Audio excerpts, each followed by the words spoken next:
Jeebie. Chapter 12. "Seriously though," said Wade, glaring at the Heebie-Jeebies helping Madame Hettyforth out of a cage, "how did you get them to set us free?" "I'll explain later," replied Erica. "First, we've got to get rid of the Angermare. Have you all been given more dream crystal?" Everyone nodded, and Madame Hettyforth was back to her full height and once again shining with a dazzling luminescence. "I can't really say I understand any of this," said the elderly lady, "but well done, Erica."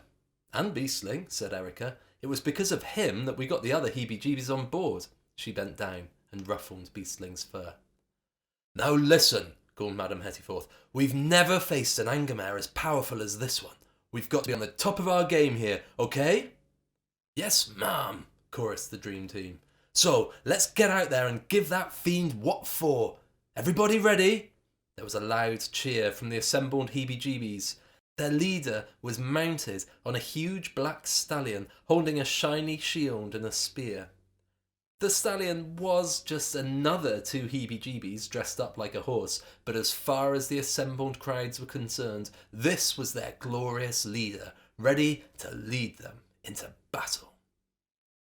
"Charge!" yelled Madame Hettyforth, and they all raced down the tunnels towards the fast approaching Angermare. It was the first time that Erica had really been able to see what the Dream Team were capable of. With a full charge of Dream Crystal, they were unstoppable. There was nothing they couldn't do. Silas sped up his movements and shot towards the Angermare, a dizzying purple blur.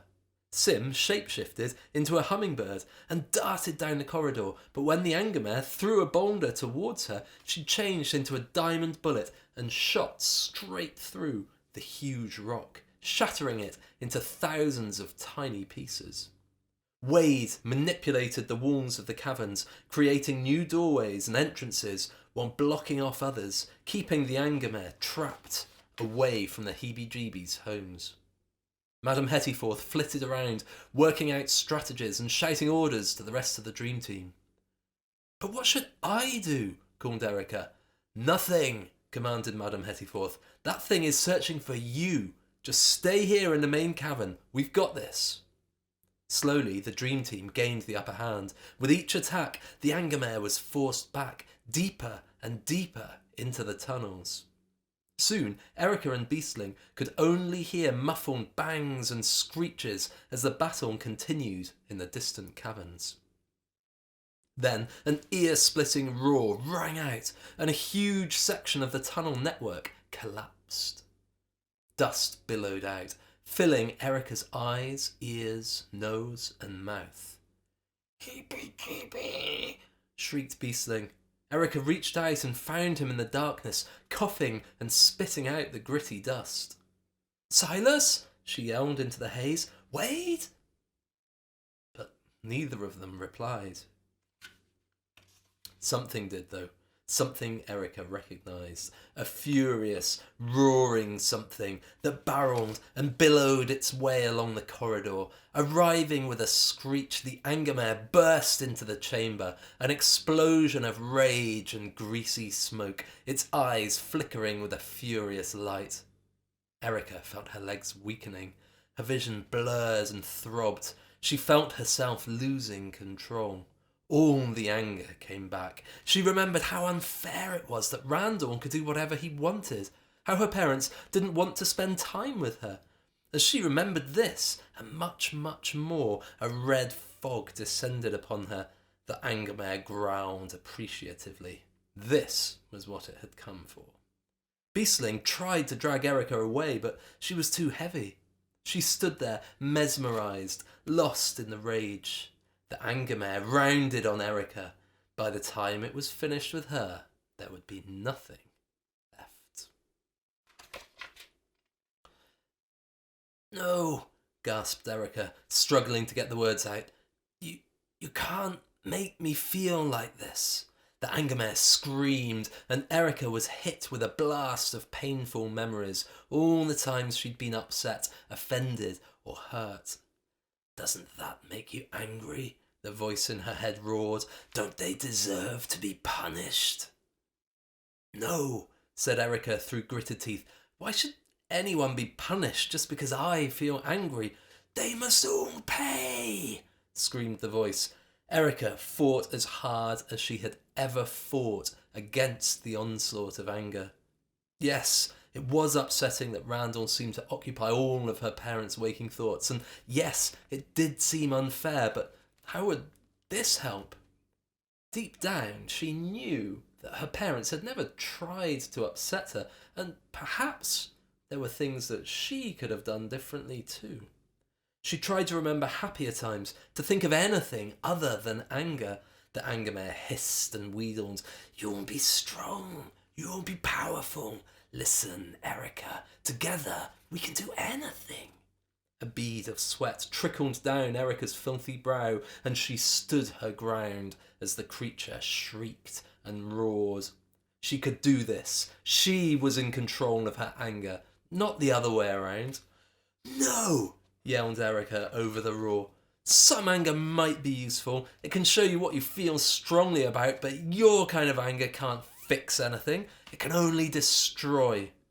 The anger mare shot around the room, hissing and scratching out as much light as it could, but it seemed weaker somehow. And do you want to always feel like this? Asked Erica. So angry? Always so upset? The monster roared, but it didn't sound very certain at all. It doesn't have to be this way, continued Erica. It's a choice we all have. What's upsetting you anyway? She asked, staring straight into the creature's eyes, which had now stopped fizzing and boiling. For me, it was my parents. I guess I felt like they didn't want me around once they had a new baby, like they didn't love me anymore. But I know deep down that's not the case. Perhaps if you can work out what's making you feel so angry, you might be able to stop. The anger mare howled, a long and piteous sound. It seemed to be shrinking right in front of her. Do you want to try? Asked Erica, and the anger mare nodded. By now, it had shrunk to the size of a large dog. It still looked dangerous, but nothing like the devastating beast it had been before. Okay, said Erica. Perhaps we can help each other to work things out. Does that sound good? The anger mare nodded and shrank a bit more. It looked even tamer and gentler. It padded over to Erica and curled up on the floor in front of her, just as a huge section of the wall exploded, and Silas, Sim, Madame Hettyforth and Wade burst in, yelling a ferocious battle cry. Gah! Roared Wade. Let's destroy that thing once and for... He stopped, looking from Erica to that tiny anger mare and back to Erica again. All? The anger mare's eyes flared, and it bared its teeth. Shh, Erica said soothingly, stroking the creature's head. It's okay, it's okay. Hi, everyone, she said, smiling round at the rest of the dream team. This is my new friend, and she doesn't want to be angry anymore, so we're going to help her, okay? She looked meaningfully at the dream team and nodded in an exaggerated fashion. Okay, said Silas. But what? Whispered Wade, staring at the anger mare curled up around Erica's legs. How did you defeat it? The best we've ever been able to do is drive them away. We've had years of training.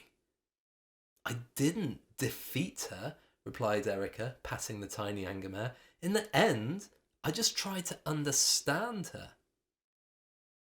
Well, exclaimed Madame Hettyforth, an unreadable expression on her face.